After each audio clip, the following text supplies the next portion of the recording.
Okay, the Spoonie Society is empowering people living with chronic illness, raising awareness and to break down barriers as well.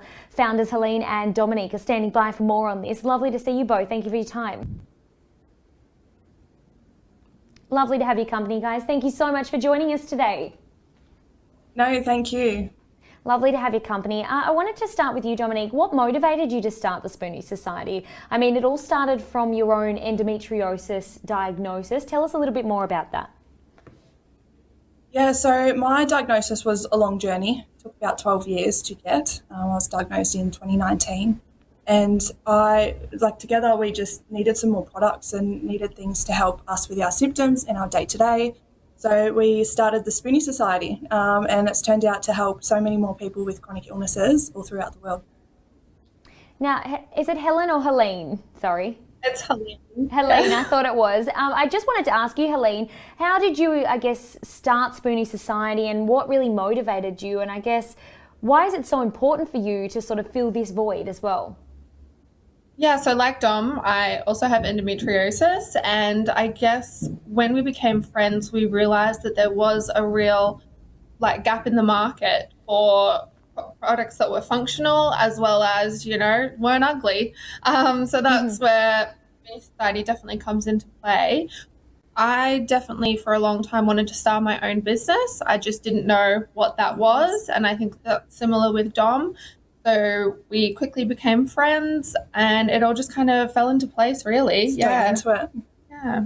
And Dom, I guess, what are your products? Talk to us a little bit through your products and how they're using and helping people who are struggling at the moment. Because we know, for example, endometriosis is so common now. I don't know the exact stats, but it's something like 1 in 3 women experience endometriosis, and it's so painful as well. Yeah, it is. It's a really hard condition to live with. I think it's because people can't see it.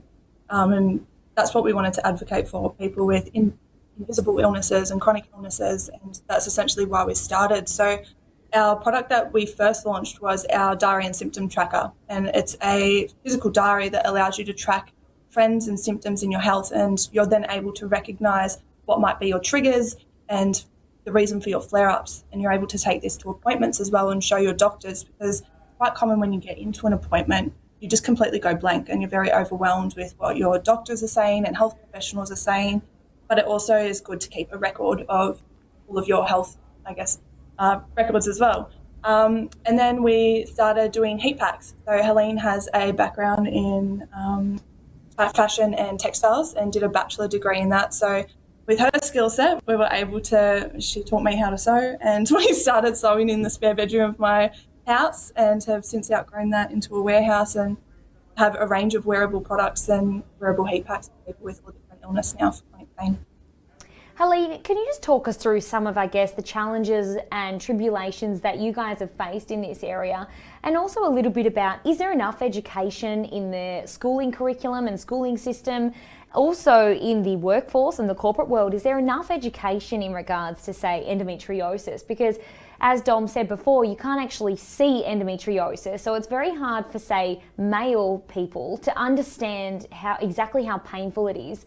And also as well, maybe they might look down on women who are experiencing endometriosis as well. Just talk us through some of those stigmas. Yeah, so Dom and I both our previous jobs were in a male-dominated industry. So, for example, my job, I was the only female in a team of 15, which was interesting. So one of the reasons we also did start the Spoonie Society is because working in a male-dominated workforce and being unwell and trying to explain, hey, my left ovary stuck to my bowel. It's not like a conversation you want to have with a male boss. So, I only found out about endometriosis probably only a few years ago when I really pushed for a diagnosis. So growing up in high school, I'd never heard of it, never really heard of any reproductive condition. There was literally zero education. And it was only when I thought there was a problem and I did my own research and sought for answers, that's when I found it and found so much information that really you will only ever find if you know someone that has endo or another condition similar.